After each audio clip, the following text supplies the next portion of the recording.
സ്വാഗതം. ഇന്ന് നമ്മൾ ഇന്ത്യയുടെ ആർട്ടിഫിഷ്യൽ ഇന്റലിജൻസ് ലോകത്തേക്ക് ഒന്ന് ആഴ്ന്നിറങ്ങി നോക്കാൻ പോവുകയാണ്. നിങ്ങളുടെ മുന്നിലുള്ള ആ റിപ്പോർട്ടുകളും ലേഖനങ്ങളുമൊക്കെ വെച്ച് നമുക്കൊന്ന് സംസാരിക്കാം. ഇന്ത്യ AI-ൽ എവിടെയാണ് നിൽക്കുന്നത്? പിന്നെ ഈ ലോകത്തിലെ മൂന്നാമത്തെ വലിയ സാമ്പത്തിക ശക്തിയാകാനുള്ള നമ്മുടെ ലക്ഷ്യമില്ലേ? അതും ഈ AI യാത്രയും തമ്മിലെന്താ ബന്ധം? നമുക്ക് നോക്കാം. തീർച്ചയായും. നമ്മൾ പ്രധാനമായും നോക്കുന്നത് ഇന്ത്യയുടെ ഇപ്പോഴത്തെ ഒരു സ്റ്റാറ്റസ് എന്താണ്. ഈ അമേരിക്ക, ചൈന അവരെയൊക്കെ വെച്ച് നോക്കുമ്പോൾ നമ്മളെവിടെ? പിന്നെ ഈ രംഗത്ത് എന്തൊക്കെ നിക്ഷേപങ്ങൾ വരുന്നുണ്ട്? ഇന്ത്യയുടെ ഈ വലിയ AI സ്വപ്നങ്ങൾ അതൊക്കെ നടക്കുവോ? അതോ വെറുതെ പറയുന്നതാണോ? ഇനി അഥവാ നമ്മൾ പിന്നോട്ട് പോയാൽ എന്താകും അവസ്ഥ? ഈ AI എന്ന ഘടകം നമ്മുടെ എക്കണോമിക് ലക്ഷ്യങ്ങളെ എങ്ങനെ ബാധിക്കും? ഈ വിയറ്റ്നാം പോലത്തെ ചെറിയ രാജ്യങ്ങൾ അവരൊരു പേടിയാണോ? ഇതൊക്കെയാണ് നമ്മളിന്ന് സംസാരിക്കുന്നത്. അതെ അതെ, നമ്മുടെ ലക്ഷ്യം ഇതൊക്കെ ഒന്ന് സിംപ്ലിഫൈ ചെയ്ത് നിങ്ങൾക്ക് ഇതിനെക്കുറിച്ചൊരു വ്യക്തമായ ധാരണ തരിക എന്നതാണ്. നമുക്ക് കിട്ടിയ വിവരങ്ങൾ വെച്ച് ഇന്ത്യയുടെ ഇപ്പോഴത്തെ അവസ്ഥ, ഭാവി സാധ്യതകൾ, പിന്നെ വെല്ലുവിളികൾ ഇതൊക്കെ നമുക്ക് ചർച്ച ചെയ്യാം. ശരി, തുടങ്ങാമല്ലേ? ഓക്കെ. അപ്പോ ആദ്യം തന്നെ ഇന്ത്യ AI-ൽ ഇപ്പോൾ എവിടെയാണ്? ഈ അമേരിക്കയും ചൈനയുമൊക്കെയായി താരതമ്യം ചെയ്യുമ്പോൾ നമ്മുടെ ശരിക്കും പിന്നിലാണോ? എപ്പോഴും കേൾക്കുന്നതാണല്ലോ ഇത്. ശരിയാണ്. നിലവിൽ നോക്കുമ്പോൾ ഗവേഷണ വികസനം, അതായത് R&D, അതിന് നമ്മൾ മുടക്കുന്ന പണം കുറവാണ്. പിന്നെ നല്ല ക്വാളിറ്റിയുള്ള ഡേറ്റ സെറ്റുകൾ കിട്ടാനുള്ള ഒരു ബുദ്ധിമുട്ടുണ്ട്. അതോടൊപ്പം ഈ ബ്രെയിൻ ഡ്രെയിൻ, അതായത് കഴിവുള്ള നമ്മുടെ പ്രൊഫഷണലുകൾ നല്ല അവസരം കിട്ടുമ്പോൾ വിദേശത്തേക്ക് പോകുന്നു. ഇതൊക്കെ കാരണം നമ്മൾ അമേരിക്കയെയും ചൈനയെയും വെച്ച് നോക്കുമ്പോൾ പിന്നിലാണ്. പക്ഷേ ഒരു രസമുള്ള കാര്യമുണ്ട്. ലോകത്തിൽ ഏറ്റവും കൂടുതൽ AI പ്രൊഫഷണൽസ് ഉള്ളത് ഇന്ത്യയിലാണ്. അതെ അതെ, അതാണ് ഞാനും കേട്ടത്. പക്ഷേ പ്രൊഫഷണൽസ് ഉണ്ടായിട്ടും കാര്യമില്ല, അവരിവിടെ നിൽക്കുന്നില്ലെങ്കിൽ, അല്ലേ? അതാണ് പ്രശ്നം. അവരെ ഇവിടെ പിടിച്ചു നിർത്തുക എന്നുള്ളതാണ് പ്രധാന വെല്ലുവിളി. ഇതൊരു വൈരുദ്ധ്യം തന്നെയാണല്ലോ. ഏറ്റവും കൂടുതൽ ആളുകൾ ഇവിടെ, പക്ഷേ നമ്മൾ പിന്നിൽ. ഈ നിക്ഷേപത്തിന്റെ കാര്യത്തിൽ ഈ വ്യത്യാസം എത്ര വലുതാണ്? അത് വളരെ വലുതാണ്. സ്വകാര്യ നിക്ഷേപം നോക്കിയാൽ ഇന്ത്യ ലോകത്തിൽ 10ാം സ്ഥാനത്താണ് വരുന്നത്. 2023 ഒരു കണക്ക് നോക്കിയാൽ ഏകദേശം $1.4 ബില്യൺ. ഇനി 2013 തൊട്ട് 2024 വരെ നോക്കിയാൽ മൊത്തം പ്രൈവറ്റ് ഇൻവെസ്റ്റ്മെന്റ് $1.11.3 ബില്യൺ വരൂ. ഇത് അമേരിക്കയുടെ ഏകദേശം $470 ബില്യൺ, ചൈനയുടെ $184 ബില്യൺ ഒക്കെ വെച്ച് നോക്കുമ്പോൾ ഒന്നുമല്ല. അതാണ് സത്യം. 11 ബില്യൺ ഒറ്റയടിക്ക് കേൾക്കുമ്പോൾ വലുതാണെന്ന് തോന്നും. പക്ഷേ അമേരിക്കയുടെ 470 ബില്യണുമായി നോക്കുമ്പോൾ ഒന്നുമല്ല. ഈ വ്യത്യാസം ശരിക്കും ഞെട്ടിക്കുന്നുണ്ട്. പക്ഷേ ഈ കണക്കുകൾ കുറവാണെങ്കിലും ഇന്ത്യയിലെ AI മാർക്കറ്റ് വളരുന്നുണ്ടെന്നൊരു സംസാരമുണ്ടല്ലോ. തീർച്ചയായും. അതാണ് നമുക്ക് പ്രതീക്ഷ നൽകുന്നൊരു കാര്യം. AI മാർക്കറ്റ് നല്ല വേഗത്തിൽ വളരുന്നുണ്ട്. 2025 ആവുമ്പോഴേക്കും ഒരു $12 ബില്യൺ ആകുമെന്നും, പിന്നെ ഒരു 30% വാർഷിക വളർച്ചയോടെ 2027 ഒരു 20-22 ബില്യൺ എത്തുമെന്നുമാണ് പ്രവചനം. 30% വളർച്ചയോ? അത് കൊള്ളാമല്ലോ. അതെ, ഇന്ത്യൻ കമ്പനികളും ഇതിൽ നല്ല താൽപ്പര്യം കാണിക്കുന്നുണ്ട്.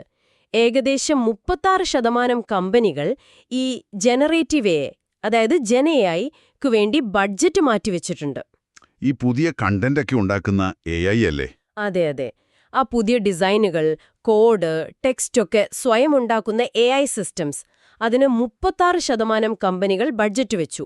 വേറെ ഒരു 24% ഇപ്പോ പരീക്ഷണ ഘട്ടത്തിലാണ്. ഈ GenAI ഇപ്പോൾ എല്ലായിടത്തും ചർച്ചയാണല്ലോ. കമ്പനികൾക്ക് ഇത്ര താൽപ്പര്യമുണ്ട് എന്നത് ഒരു നല്ല സൂചനയാണ്. പക്ഷേ ഈ വളർച്ചയുടെ കൂടെ വേറെ പ്രശ്നങ്ങളും കാണുമല്ലോ, അല്ലേ? തീർച്ചയായും. വെല്ലുവിളികൾ ഒരുപാടുണ്ട്. ഉദാഹരണത്തിന്, നമ്മുടെ പ്രതിരോധ രംഗത്ത് AI ഉപയോഗിക്കുന്ന കാര്യത്തിൽ നമ്മൾ ചൈനയെക്കാളും കുറച്ച് വേഗത കുറവിലാണ്. ഓഹോ, അതിനെന്താ കാരണം? എന്താ പറയാം, കുറച്ച് ഉദ്യോഗസ്ഥ തലത്തിലുള്ള തടസ്സങ്ങളൊക്കെ ഉണ്ടെന്ന് പറയുന്നു. പിന്നെ വേറൊന്ന്, ഈ GPU ഇല്ലേ, ഗ്രാഫിക്സ് പ്രോസസ്സിംഗ് യൂണിറ്റുകൾ, അതുപോലത്തെ പ്രധാനപ്പെട്ട ഹാർഡ്വെയർ ഉണ്ടാക്കുന്നതിൽ നമ്മൾ പിന്നിലാണ്. അപ്പം നമ്മൾ കൂടുതലും ആശ്രയിക്കുന്നത് വെസ്റ്റേൺ ടെക്നോളജിയാണ്. ശരിയാണ്. അമേരിക്കയൊക്കെ AI ഇൻഫ്രാസ്ട്രക്ചറിന് $2 ട്രില്യൺ മുടക്കുന്നതെന്ന് കേട്ടു. അപ്പോൾ നമ്മളിവിടെ? അതെ, അതൊരു വലിയ വൈരുദ്ധ്യമാണ്. അമേരിക്ക അത്രയും മുടക്കുമ്പോൾ നമ്മുടെ IT, ബാങ്കിംഗ് സെക്ടറിൽ ഇപ്പോഴും ഒരു മാന്ദ്യം കാണുന്നു എന്നത് സോഷ്യൽ മീഡിയയിലൊക്കെ ആളുകൾ പറയുന്നുണ്ട്. അപ്പോ ഈ വലിയ നിക്ഷേപക്കുറവ്, GPU പോലുള്ള ഹാർഡ്വെയറിലുള്ള ആശ്രിതത്വം, പിന്നെ ഈ ബ്രെയിൻ ഡ്രെയിൻ, ഇതൊക്കെ മറികടക്കാൻ ഇന്ത്യ എന്താണ് ചെയ്യുന്നത്? സർക്കാർ എന്തെങ്കിലും ചെയ്യുന്നുണ്ടോ? പ്രൈവറ്റ് സെക്ടറോ? ഏറ്റവും പ്രധാനം 2024 പ്രഖ്യാപിച്ച ഇന്ത്യ AI മിഷനാണ്. കേട്ടിരുന്നു. അതിനെ ഏകദേശം $1.25 ബില്യൺ, അതായത് ഒരു 10,000 കോടി രൂപ വകയിരുത്തിയിട്ടുണ്ട്. ഇത് പ്രധാനമായും നമ്മുടെ കമ്പ്യൂട്ടിംഗ് പവർ കൂട്ടാനും ഡേറ്റാ സെറ്റുകൾ ഉണ്ടാക്കാനും പിന്നെ പുതിയ കണ്ടുപിടുത്തങ്ങൾക്ക് വേണ്ടിയുള്ള ഇന്നോവേഷൻ ഹബ്ബുകൾ തുടങ്ങാനുമൊക്കെയാണ്. ഓക്കെ. വിദ്യാഭ്യാസ രംഗത്തും ഇതിന്റെ ഭാഗമായി എന്തെങ്കിലും നടക്കുന്നുണ്ടോ? ഉണ്ടുണ്ട്. വിദ്യാഭ്യാസത്തിൽ AIയുടെ മികവിനായി ഒരു സെന്റർ ഓഫ് എക്സലൻസിനെ ഏകദേശം 500 കോടി രൂപ നീക്കിവെച്ചിട്ടുണ്ട്. അതുകൂടാതെ ബയോടെക്നോളജി, ഓട്ടോമേഷൻ അങ്ങനെയുള്ള മേഖലകളിലും AI പ്രോത്സാഹിപ്പിക്കുന്നുണ്ട്. പിന്നെ പ്രധാനപ്പെട്ട ഒന്നാണ് ഈ GCCകൾ വഴിയുള്ള ശ്രമങ്ങൾ. GCCകൾ അതെന്താണ്? GCC അതായത് ഗ്ലോബൽ കാപ്പബിലിറ്റി സെന്ററുകൾ. ഇത് പ്രധാനമായും വലിയ മൾട്ടിനാഷണൽ കമ്പനികളുടെ ഇന്ത്യയിലുള്ള R&D സെന്ററുകളാണ്. ആപ്പിൾ, ഗൂഗിളൊക്കെ പോലെ. അതെ, അത് തന്നെ. ആപ്പിൾ, ഗൂഗിൾ, മൈക്രോസോഫ്റ്റ് ഇവർക്കൊക്കെ ഇന്ത്യയിൽ വലിയ GCCകളുണ്ട്. ഇവർ വർഷം ഏകദേശം $40 ബില്യൺ കൂടുതൽ R&Dക്ക് വേണ്ടി ഇന്ത്യയിൽ ചെലവാക്കുന്നുണ്ട്. അതിൽ AI ഗവേഷണത്തിനും നല്ലൊരു പങ്കുണ്ട്. $40 ബില്യൺ? അത് വലിയ തുകയാണല്ലോ. അപ്പോ നമ്മുടെ സ്വന്തം ഇന്ത്യൻ കമ്പനികള്, സ്റ്റാർട്ടപ്പുകളൊക്കെ എന്ത് ചെയ്യുന്നു? സ്റ്റാർട്ടപ്പ് രംഗത്ത് നല്ല ഉണർവുണ്ട് കേട്ടോ. പ്രത്യേകിച്ച് ഈ ജെൻ AI വരുന്നൊരു ഒരു എക്കോസിസ്റ്റം പെട്ടെന്ന് വളരുന്നുണ്ട്. 2024 മാത്രം 100-ലധികം പുതിയ AI സ്റ്റാർട്ടപ്പുകൾ ഉണ്ടായി എന്നാണ് ഒരു കണക്ക്. കൊള്ളാം. വെഞ്ചർ ക്യാപിറ്റൽ ഫണ്ടുകൾക്കും നല്ല താൽപ്പര്യമുണ്ട്. പക്ഷേ ഞാൻ വീണ്ടും പറയാണ്, നമ്മൾ ആഗോളതലത്തിൽ നോക്കുമ്പോൾ നമ്മുടെ മൊത്തം ഇൻവെസ്റ്റ്മെന്റ് ഇപ്പോഴും കുറവാണ്. അതുകൊണ്ടാണ് സർക്കാർ പബ്ലിക് പ്രൈവറ്റ് പാർട്ട്ണർഷിപ്പ് അതായത് PPP മോഡലിന് കൂടുതൽ പ്രാധാന്യം കൊടുക്കുന്നത്. 2025 ബഡ്ജറ്റില് കൃഷി, ആരോഗ്യം അങ്ങനെയുള്ള സാധാരണക്കാരെ ബാധിക്കുന്ന മേഖലകളിലെ AI ഉപയോഗത്തിന് മുൻഗണന കൊടുത്തിട്ടുണ്ട്. പക്ഷേ ഒരു മറുവശമുണ്ട്. ഈ AI ഹാർഡ്വെയറിന് വേണ്ട അപൂർവ ലോഹങ്ങളില്ലേ, റെയർ എർത്ത് എലമെന്റ്സ്, അതിന്റെയൊക്കെ കുറവ് ഒരു പ്രശ്നമായിട്ട് വിദഗ്ധർ പറയുന്നുണ്ട്. ഇത് ചില പാരിസ്ഥിതിക പ്രശ്നങ്ങളിലേക്കും വിരൽ ചൂണ്ടുള്ളൂ. ശരി. അപ്പോൾ നിക്ഷേപം നടക്കുന്നുണ്ട്, പക്ഷേ വെല്ലുവിളികൾ ഒരുപാടുണ്ട്. ഇന്ത്യയുടെ ഒരു അൾട്ടിമേറ്റ് ലക്ഷ്യം എന്താണ് ഈ AIയിൽ? 2018 ആ പോളിസി മുതൽ ഇപ്പോഴത്തെ ഈ മിഷൻ വരെ എന്താണ് ആ വലിയ ചിത്രം? അത് നടക്കുമോ? 2018 നിതി ആയോഗ് ഒരു national strategy four artificial intelligence മുന്നോട്ട് വെച്ചിരുന്നു. അതാണ് ഇതിനൊരു ബേസ് എന്ന് പറയാം. അന്ന് പറഞ്ഞ ആശയം ഇന്ത്യയെ ഒരു ഗ്ലോബൽ AI ഗരാജ് ആക്കുക എന്നതായിരുന്നു. Global AI garage? അതെ, അതായത് ലോകത്തിനു വേണ്ട AI സൊല്യൂഷനുകൾ ഉണ്ടാക്കുന്ന ഒരു ഹബ്ബ്. പക്ഷെ അത് എല്ലാവരെയും ഉൾക്കൊള്ളുന്ന, നമ്മുടെ നാട്ടിൽ തന്നെ ഉണ്ടാക്കിയെടുത്ത ടെക്നോളജി ആയിരിക്കണം. ഇന്ത്യയുടെ പ്രശ്നങ്ങളായ ദാരിദ്ര്യം, ഹെൽത്ത് കെയർ എത്താത്ത അവസ്ഥ, ക്ലൈമറ്റ് ചേഞ്ച് ഇതിനെയൊക്കെ നേരിടാൻ ഇത് സഹായിക്കും എന്നതായിരുന്നു കാഴ്ചപ്പാട്.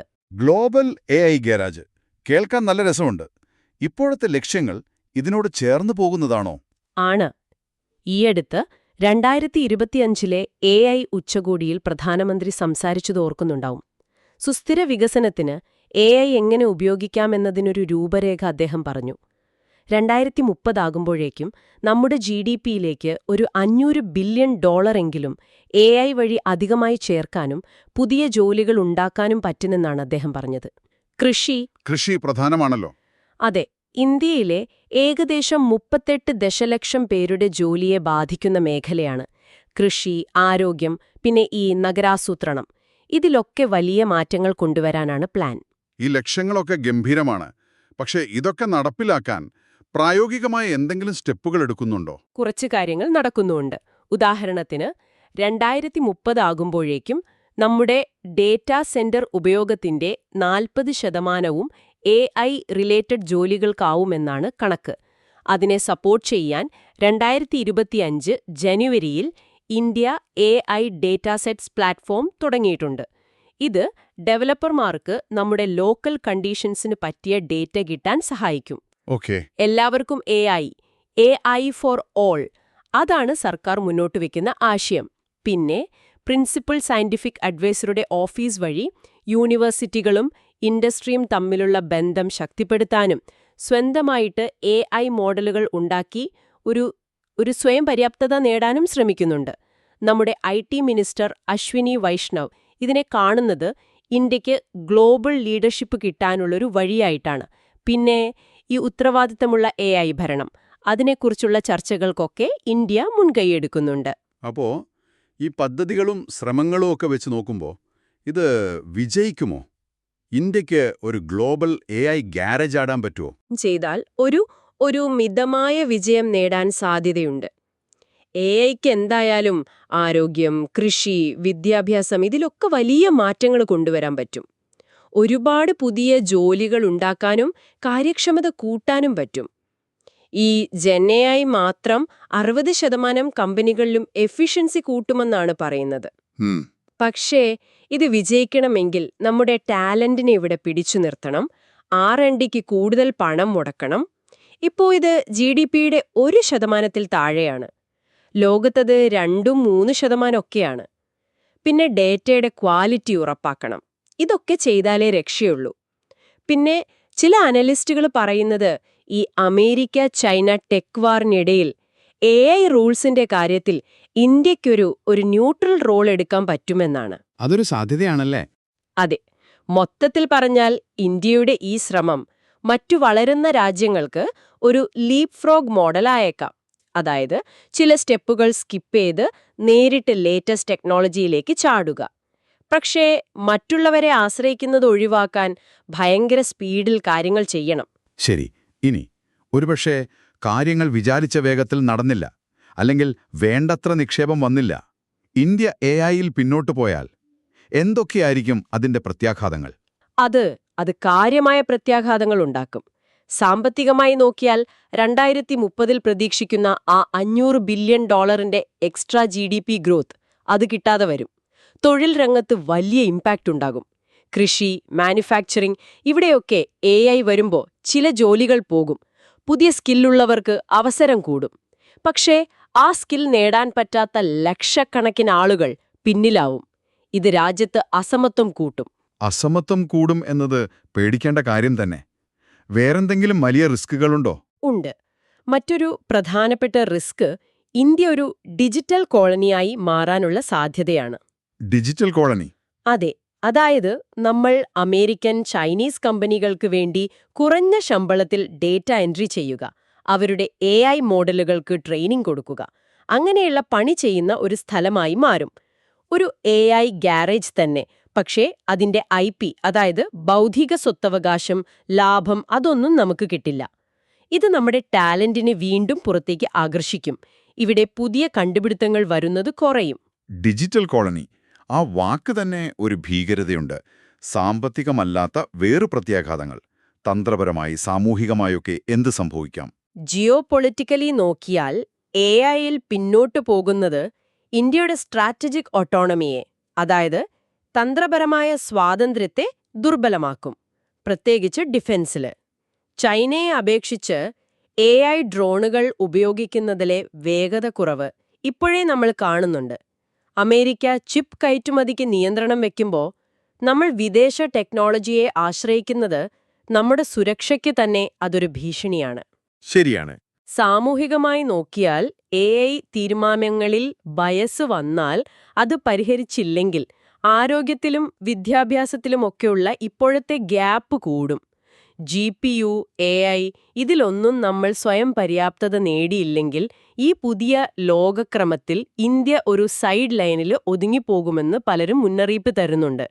ചുരുക്കി പറഞ്ഞാൽ ഇന്ത്യയുടെ AI വിഷൻ നല്ലതാണ്, പക്ഷെ അതിനനുസരിച്ചുള്ള ഇൻവെസ്റ്റ്മെന്റും ആക്ഷനും ഇല്ലെങ്കിൽ നമ്മൾ ഈ ഫീൽഡിൽ ഒരു രണ്ടാം നിരക്കാരായി പോകും.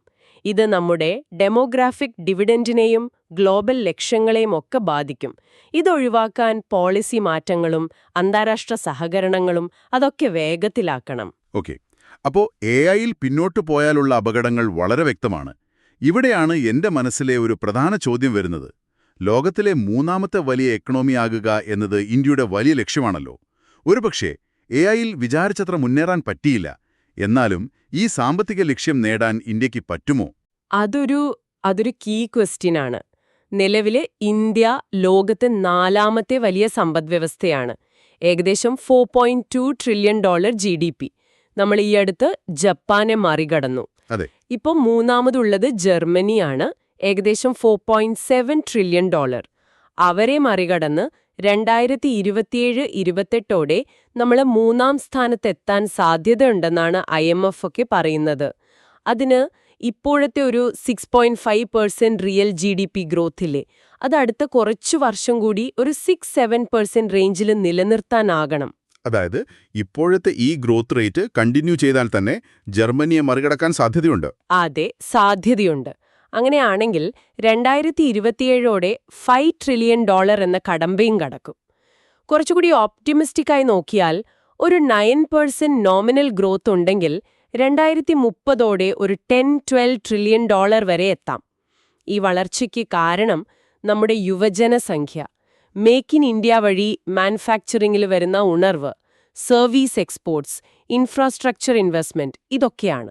പക്ഷേ ഈ ഒരു ഗ്രോത്ത് ട്രാക്കില് AI-യുടെ ഒരു പിന്നോക്കാവസ്ഥ എങ്ങനെയാണ് തടസ്സമാകുന്നത്? അതാണ് ചോദ്യം. അവിടെയാണ് ശരിക്കുള്ള അപകടം. കാരണം AI-ക്ക് 2030 ആവുമ്പോഴേക്കും ഗ്ലോബൽ GDP 14% വരെ കൂട്ടാൻ പറ്റുമെന്നാണ് കണക്ക്. അത് ഏകദേശം $15-16 ട്രില്യൺ വരും. 14%? അതെ.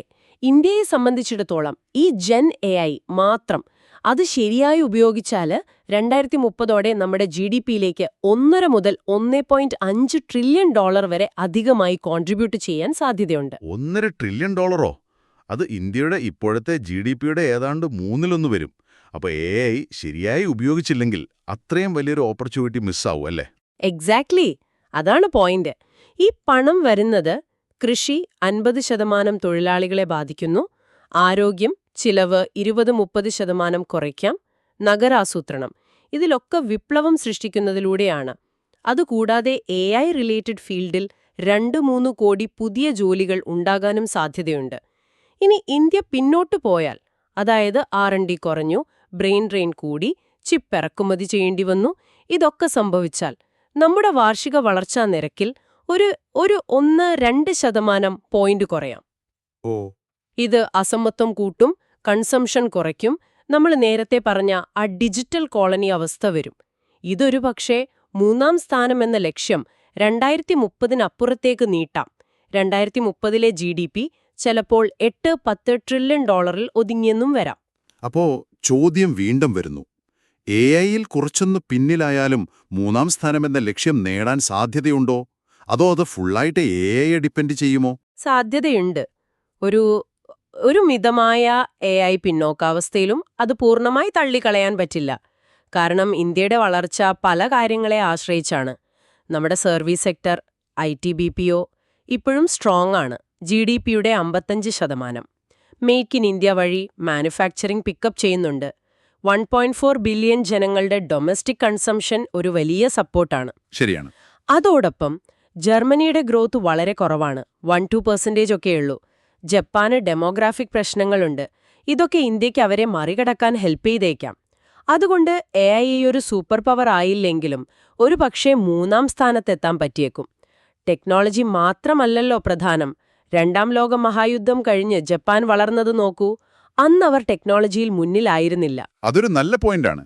പക്ഷേ ഇന്നത്തെ ലോകം അന്നത്തേക്കാൾ ടെക്നോളജി ഡ്രിവൺ അല്ലേ? തീർച്ചയായും. ഈ ഇന്റലിജന്റ് ഏജിൽ AI-യിൽ ഒരുപാട് കാലം പിന്നോട്ട് നിൽക്കുന്നത് നമ്മുടെ എക്സ്പോർട്ടിനെയും ജോലി അവസരങ്ങളെയും ഒക്കെ ബാധിക്കും. ഇത് നമ്മളെ ഒരു മിഡിൽ ഇൻകം ട്രാപ്പിൽ കൊണ്ടുപോയി കുടുക്കിയേക്കാം. Middle income trap? അതെന്താണെന്നൊന്ന് പറയാമോ? അതായത് ഒരു രാജ്യം വളർന്ന് ഒരു ലോ ഇൻകം രാജ്യത്തിൽ നിന്ന് മിഡിൽ ഇൻകം രാജ്യമാകും. പക്ഷെ അവിടെ നിന്ന് ഒരു ഹൈ ഇൻകം രാജ്യമാകാൻ പറ്റാതെ ആ മിഡിൽ സ്റ്റേജിൽ തന്നെ സ്റ്റക്കായി പോകുന്ന അവസ്ഥ. കാര്യക്ഷമത കൂട്ടാനും പുതിയ വാല്യൂ ആഡഡ് പ്രോഡക്ട്സും സർവീസും ഉണ്ടാക്കാനും പറ്റിയില്ലെങ്കിൽ ഇങ്ങനെ സംഭവിക്കാം. AI-യിൽ പിന്നോട്ടു പോയാൽ ഈ ഒരു റിസ്ക് ഉണ്ട്. ചുരുക്കത്തിൽ 3ാം സ്ഥാനം നേടാൻ സാധ്യതയുണ്ട്, പക്ഷേ AI ഇല്ലെങ്കിൽ റിസ്ക് കൂടും, യാത്ര ബുദ്ധിമുട്ടാകും. AI-യെ കൂടെ കൂട്ടിയാൽ ലക്ഷ്യം എളുപ്പമാകും, വേഗത്തിലാകും. ഓക്കെ. ഇന്ത്യ ഈ വലിയ ലക്ഷ്യത്തിലേക്ക് പോകുമ്പോൾ മറ്റുള്ളവർ വെറുതെ ഇരിക്കുകയല്ലോ. ഇന്ത്യക്ക് പിന്നിലുള്ള ചില ചെറിയ രാജ്യങ്ങൾ, പക്ഷെ നല്ല വേഗത്തിൽ വളരുന്നവർ അവരൊരു കോമ്പറ്റീഷനായി മാറുന്നുണ്ടോ?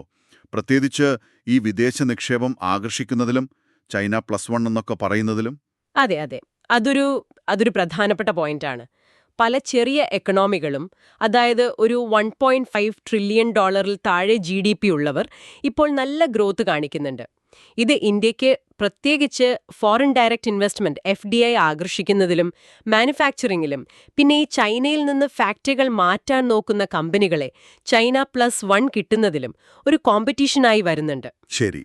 ഇന്ത്യയുടെ മൊത്തം സൈസ് $4.2 ട്രില്യൺ വെച്ച് നോക്കുമ്പോൾ അവരൊന്നും പെട്ടെന്നൊരു ഭീഷണിയല്ല. പക്ഷേ ഇലക്ട്രോണിക്സ്, ടെക്സ്റ്റൈൽസ്, ചില സർവീസസ്, ഈ പ്രത്യേക മേഖലകളിൽ അവർ തീർച്ചയായും ഒരു വെല്ലുവിളിയാണ്. ഇത് നമ്മുടെ എക്സ്പോർട്ട് ഷെയറിനെയും ഇപ്പോൾ 2.5% FDI ഇൻഫ്ലോയെയും ബാധിക്കാം. പ്രധാനമായും ഒരു ചാലഞ്ച് ആകുന്നത് പ്രധാനമായും സൗത്ത് ഈസ്റ്റ് ഏഷ്യൻ രാജ്യങ്ങളാണ് മുന്നിൽ. വിയറ്റ്നാം, ഇവരാണ് ഇപ്പോൾ ഹോട്ട് ടോപ്പിക്. ഏകദേശം $500 ബില്യൺ GDP ഉള്ളൂ. പക്ഷേ ഗ്രോത്ത് 6-7% ആണ്. മാനുഫാക്ചറിംഗിലും എക്സ്പോർട്ടിലും ഭയങ്കര മുന്നേറ്റമാണ്. വലിയ രീതിയിൽ FDI വരുന്നുണ്ട്, പ്രത്യേകിച്ച് ഇലക്ട്രോണിക്സിൽ. സാംസങ്, ആപ്പിളൊക്കെ പ്രൊഡക്ഷൻ അങ്ങോട്ട് മാറ്റുന്നു. ടെക്സ്റ്റൈൽസിലും അവർ സ്ട്രോങ് ആണ്. ഇന്ത്യയുടെ ചൈന +1 സ്വപ്നങ്ങൾക്ക് ഒരു പ്രധാന എതിരാളി വിയറ്റ്നാമാണ്. വിയറ്റ്നാം ഈസ്റ്റ് ഏഷ്യയിലെ ഏറ്റവും വലിയ എക്കണോമി, ഏകദേശം $1.4 ട്രില്യൺ. ഈ EV ബാറ്ററിക്ക് വേണ്ട നിക്കൽ ഏറ്റവും കൂടുതൽ ഉണ്ടാക്കുന്നത് അവരാണ്. ഡിജിറ്റൽ എക്കണോമിയും വളരുന്നു. EV സപ്ലൈ ചെയിനിൽ അവർ ഇന്ത്യയുമായി മത്സരിക്കുന്നു. ഫിലിപ്പീൻസ്, BPO, അതായത് സർവീസ് സെക്ടറിൽ ഇന്ത്യയുടെ ഒരു പ്രധാന കോമ്പറ്റീറ്റർ. ഇംഗ്ലീഷ് ലാംഗ്വേജ് സ്കിൽ അവർക്കൊരു പ്ലസ് ആണ്. ബംഗ്ലാദേശ്, റെഡിമെയ്ഡ് ഗാർമെന്റ്സ് എക്സ്പോർട്ടിൽ ലോകത്തെ പ്രധാനികളിലൊന്ന്. ഇത് ഇന്ത്യയുടെ ടെക്സ്റ്റൈൽ സെക്ടറിന് ഡയറക്റ്റ് ചാലഞ്ചാണ്. അപ്പോൾ ഈ രാജ്യങ്ങൾ അവരുടെ കുറഞ്ഞ ലേബർ കോസ്റ്റ്, ചിലപ്പോൾ കൂടുതൽ സ്റ്റേബിളായ പോളിസികൾ, ഇതൊക്കെ വെച്ച് ഇൻവെസ്റ്റ്മെന്റ് ആകർഷിക്കുന്നു. ഇന്ത്യ ഇതിനെ എങ്ങനെ കാണണം? അതെ, ഈ മത്സരം നമ്മൾ കാണാതിരിക്കരുത്. 2024 ഡെവലപ്പിംഗ് രാജ്യങ്ങളിലേക്ക് വന്ന FDIയുടെ 60% ഏഷ്യയിലേക്കാണ് വന്നത്. അതിൽ നല്ലൊരു പങ്ക് ഈ രാജ്യങ്ങൾക്കാണ് പോയത്. ഇത് ഇന്ത്യയെ കൂടുതൽ എഫിഷ്യന്റ് ആകാൻ പ്രേരിപ്പിക്കും. ഈസ് ഓഫ് ഡൂയിങ് ബിസിനസ് കൂട്ടണം, ഇൻഫ്രാസ്ട്രക്ചർ ബെറ്റർ ആക്കണം, അതോടൊപ്പം AI ഉപയോഗിച്ച് പ്രൊഡക്ടിവിറ്റി കൂട്ടണം. ഇന്ത്യ എപ്പോഴും ഒരു പ്രധാന FDI ഡെസ്റ്റിനേഷൻ ആണെങ്കിലും ഈ മത്സരം നമ്മൾ സീരിയസ് ആയി എടുക്കണം. അപ്പോ നമ്മൾ ഇന്ന് സംസാരിച്ചതിൽ നിന്ന് വ്യക്തമാകുന്നത് ഇന്ത്യയുടെ AI രംഗത്ത് വലിയ സാധ്യതകളുണ്ട്, പക്ഷെ അതിനേക്കാൾ വലിയ വെല്ലുവിളികളുമുണ്ട്. ഈ investment gap, brain drain, hardware dependency, ഇതൊക്കെ മറികടന്നാലേ ആ ഗ്ലോബൽ AI ഗാരേജ് എന്ന സ്വപ്നം നടക്കൂ. അതോടൊപ്പം മൂന്നാമത്തെ വലിയ സാമ്പത്തിക ശക്തിയാകാനുള്ള ലക്ഷ്യവുമായി ഇത് എന്താ പറയുക, ഒഴിവാക്കാനാവാത്ത വിധം ബന്ധപ്പെട്ടിരിക്കുന്നു എന്നും മനസ്സിലായി. തീർച്ചയായും AIയിലെ മുന്നേറ്റം ഇന്ത്യയുടെ എക്കണോമിക് ഗ്രോത്തിന് ഒരു ബൂസ്റ്റ് നൽകും. അതേസമയം പിന്നോട്ടു പോയാൽ അത് ലക്ഷ്യത്തിലേക്കുള്ള വഴി കുറേ കൂടി കഠിനമാക്കും. ഈ വിയറ്റ്നാം പോലുള്ള രാജ്യങ്ങളിൽ നിന്നുള്ള മത്സരത്തെ നേരിടാനും AI ഒരു പ്രധാന ടൂളാകും. ചുരുക്കത്തിൽ AIയിൽ ഇൻവെസ്റ്റ് ചെയ്യേണ്ടതും വെല്ലുവിളികളെ നേരിടേണ്ടതും ഇന്ത്യയുടെ ഭാവിക്ക് വളരെ അത്യാവശ്യമാണ്. ഈ വിശദമായ ചർച്ചയിൽ നിന്ന് നിങ്ങൾക്ക് ഏറ്റവും പ്രധാനമായി തോന്നിയ ഒരു ഇൻസൈറ്റ് എന്താണ്? ഇന്ത്യ ഒരു ക്രിട്ടിക്കൽ ജങ്ക്ചറിലാണ് നിൽക്കുന്നത് എന്നതിൽ സംശയമില്ല. ഈ ടെക്നോളജി റവല്യൂഷനിൽ നമ്മൾ കൂടെ ഓടുമോ അതോ പിന്നിലാവുമോ എന്നതാണ് ചോദ്യം. നിങ്ങൾക്ക് കൂടുതൽ ചിന്തിക്കാൻ വേണ്ടി ഒരു ചോദ്യം ഞാൻ തരാം. ഇന്ത്യക്ക് സ്വന്തമായി തദ്ദേശീയമായി AI കഴിവുകൾ വളർത്തുന്നതും അതേസമയം ഗ്ലോബൽ ടെക് ഭീമന്മാരുമായി സഹകരിക്കുന്നതും തമ്മിൽ ഒരു ശരിയായ ബാലൻസ് അതെങ്ങനെ കണ്ടെത്താൻ പറ്റും? സ്വന്തമായി എല്ലാം ഉണ്ടാക്കാൻ ശ്രമിക്കുന്നത് പ്രാക്ടിക്കലാണോ, അതോ മുഴുവനായും പുറത്തുനിന്നുള്ള സഹകരണത്തെ ആശ്രയിച്ചാൽ നമ്മളൊരു ഡിജിറ്റൽ കോളനി ആകുമോ? ഈ ഒരു ബാലൻസ് കണ്ടെത്തുന്നത് ഇന്ത്യക്ക് ശരിക്കും ഒരു ലീപ് ഫ്രോഗിന് ഹെൽപ്പ് ചെയ്യുമോ, അതോ കാര്യങ്ങൾ കൂടുതൽ കോംപ്ലിക്കേറ്റഡ് ആക്കുമോ? ഇതിനെക്കുറിച്ച് നിങ്ങൾക്ക് സ്വന്തമായൊന്ന് ആലോചിച്ചു നോക്കാവുന്നതാണ്.